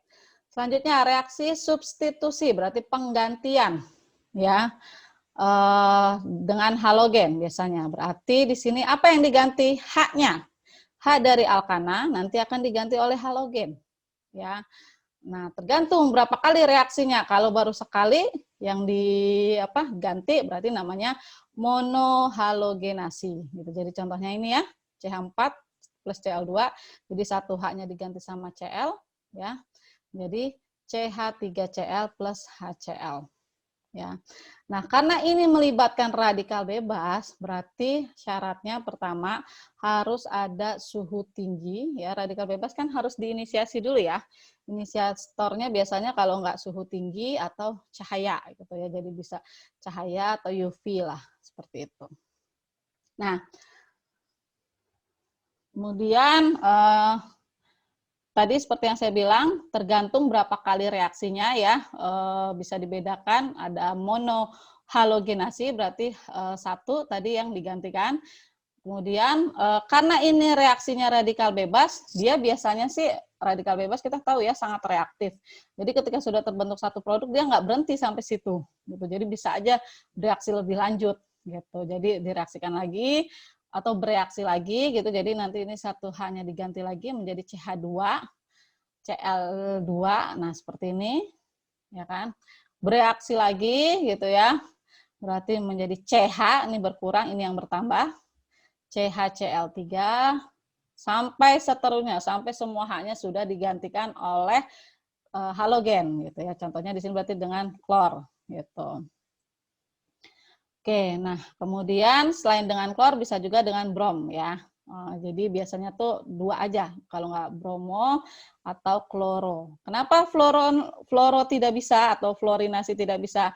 Karena F itu kan paling atas ya kalau dalam halogen. Dia itu sangat reaktif ya, terlalu eksoterm, jadi dia eksplosif sekali. Gitu. Nah I kebalikannya karena paling bawah, dia sangat tidak reaktif gitu. Jadi sulit ya, harus mungkin kita tambahkan katalis lagi atau apalah untuk agar reaksi tersebut terjadi. Nah, kemudian tadi ya selain dia bisa menghasilkan halogenasi yang apa sih istilahnya yang terus-menerus gitu ya. Jadi sudah terjadi monohalogenasi, lanjut lagi menjadi dihalogenasi dan seterusnya sampai semua H-nya hilang ya. Selain itu, kalau alkananya lebih besar, kalau tadi kan contohnya hanya CH4 ya, istilahnya CH4 aja tuh bisa hasilnya banyak gitu. Nah, kalau alkananya lebih besar lagi, misalnya contohnya ini propana ya, terus dia dihalogenasi, itu bisa dihasilkan campuran monohalogenasi. Jadi baru mononya saja sudah campuran. Kenapa? Karena H yang digantikannya kan ada beberapa jenis. Kalau tadi kan CH4, H yang diganti ya H ini aja kan, ya kan, H dari si C ini aja kan. Nah kalau ini kan bisa jadi H yang ini, ya kan, H yang ini atau H yang ini. Nah kalau yang ini, yang kiri kan sama dengan yang kanan, sama-sama CH3 gitu. Jadi ngelihatnya itu adalah H-nya ya, ada jumlah H-nya sama lingkungannya gitu. Jadi yang kanan ini sama dengan yang kiri. Kenapa? Karena sama-sama H3 gitu ya, CH3, terus juga lingkungannya isinya sebelahnya hanya CH2 gitu. Nah, jadi kalau misalnya si propana ini diklorinasi, akan ada kemungkinan 2H yang diganti. H yang kanan sehingga nanti jadinya CH3 CH2 CH2Cl seperti ini ya. Atau H yang tengah. Berarti ini jadi tinggal satu kan? CH3CH terus di sini nanti ada Cl. Nah, seperti ini. Terus CH3. Nah, seperti ini. Ini baru satu baru satu klor yang menggantikan atau kita sebut monohalogenasi. Gimana kalau nanti lebih dari satu klor yang menggantikan, ya kan? Gitu. Jadi intinya akan terjadi banyak campuran produk. Gitu. Oleh karenanya halogenasi cenderung tidak bermanfaat kalau kita mau menghasilkan alkil halida. Ini kan alkil halida ya. Gitu. Ya, jadi misalnya kita hanya ingin dapatnya ini, ya, tapi ternyata campurannya banyak sekali kan agak sulit nanti memisahkannya. Dan kalaupun udah dipisahkan, nanti rendemennya pasti kecil karena banyak campuran produk. Jadi kurang bermanfaat. Nah, tetapi kalau untuk sikloalkana ya di monohalogenasi ya, di monohalogenasi itu akan menghasilkan produk tunggal. Kenapa? Walaupun ini isinya H2 H2 H2 kan banyak H2-nya, tapi kan lingkungannya sama. Tiap H2 ini kanan kirinya isinya H2 H2 lagi, maksudnya CH2 CH2 lagi. Gitu. Jadi H yang digantikan satu jenis disebutnya. Nah, seperti ini. Oke. Reaksi halogenasi tidak berlangsung jika campuran alkana dan gas klorin atau bromin disimpan pada suhu rendah di dalam gelap. Nah, seperti yang tadi saya bilang ya, harus ada inisiator kan reaksi ini. Jadi kalau kita lakukannya pada suhu rendah, terus juga gelap, artinya kan tidak ada tidak ada inisiatornya di situ ya, makanya tidak bisa terjadi ya. Terus mekanismenya ya mekanisme radikal bebas. Kita tahu ya radikal bebas kan ada 3 ada 3 tahap ya. Inisiasi atau permulaan ya, propagasi atau perambatan atau penambahan rantai, terminasi atau penghentian ya. Nah, inisiasi itu mudahnya adalah yang tadinya tidak radikal menjadi radikal, ini contohnya. Ya, biasanya dimulai dari halogennya ya, halogen Cl2 diinisiator oleh UV misalnya atau suhu tinggi, nanti dia akan menjadi radikal. Ini kan satu ikatan ini udah tahu ya, 2 elektron isinya. Jadi nanti 1 elektronnya ke sini, 1 elektronnya lagi ke sini. Nah, kenapa panah saya seperti ini? Karena ini panah untuk radikal. Kalau saya gambar seperti ini berarti 2 elektron yang ikut. Ya, jadi beda ya, ada artinya, ada maknanya, panah kail atau panah biasa. Ya, ini namanya panah kail. Nah, sehingga dapat 2 klor yang radikal. Gitu. Nah, ikatan Cl2 biasanya yang lebih duluan dibentuk menjadi radikal daripada CH atau CC. Kenapa? Sudah kita bahas ya pada pertemuan sebelumnya bahwa Cl itu lebih panjang ya, lebih panjang ikatannya gitu ya, sehingga dia lebih lemah, jadi mudah diputus gitu. Nah, kemudian radikal bebas sangat reaktif, kita tahu ya, jadi dia itu dapat langsung nyerang lagi yang lain seperti itu ya, dan dicirikan oleh adanya elektron tak berpasangan atau elektron gasal atau ganjil. Nah, kemudian tahapan selanjutnya adalah propagasi ya, atau perambatan rantai. Jadi yang sudah terbentuk tadi si radikal tadi, karena kita tahu dia reaktif, dia akan nyerang lagi tuh ya, padahal dia bukan radikal nih yang lainnya, tapi tetap diserang sama dia. Jadi di sini saya gambarkan lengkapnya ya, CH4 dalam bentuk struktur lengkap. Nah, nanti dia akan diserang oleh radikal. Nah, jadi nanti di sini Cl-nya akan menyerang misalnya CH4 ya, pokoknya alkana lah, akan menyerang alkana yang masih utuh. Jadi nanti ini dia akan putus, nanti akan bertemu sama si radikalnya ya. Nah, ini meninggalkan tinggal 1 berarti si C-nya. Gitu. Sehingga ini nanti akan terbentuk HCl.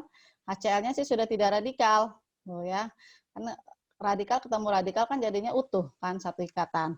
Nah, tapi si CH3-nya menjadi radikal. Ya, menjadi CH3 radikal di sini.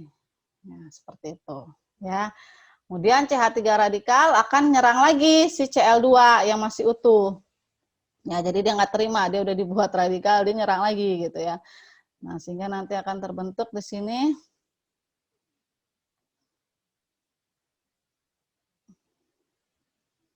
gitu ya. Nah, ini tinggal seperti ini. Sehingga nanti akan terbentuk CH3Cl. Nah, di sini nanti Cl-nya sendirian plus Cl radikal. Seperti itu.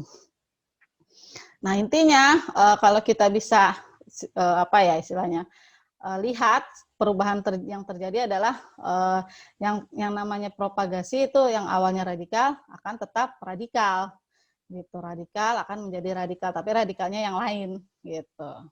Kalau tadi kan inisiasi yang tadinya tidak radikal menjadi radikal. Nah, selanjutnya yang terakhir adalah terminasi atau penghentian atau penamatan rantai. Jadi seperti namanya diakhirilah ya. Jadi radikal ketemu radikal terbentuklah tidak radikal. Seperti itu. Jadi terminasi itu kebalikan dengan inisiasi. Oke, tapi reaksi terminasi yang melibatkan penggabungan 2 radikal klor itu sukar ya atau sulit karena terjadi tolak menolak antar atom yang elektronegatif ini. Seperti itu. Oke, kemudian mekanisme radikal bebas, reaksinya tadi sudah saya gambarkan ya dengan mata kail gitu ya. Jadi panah lengkung dengan setengah mata panah. Ya.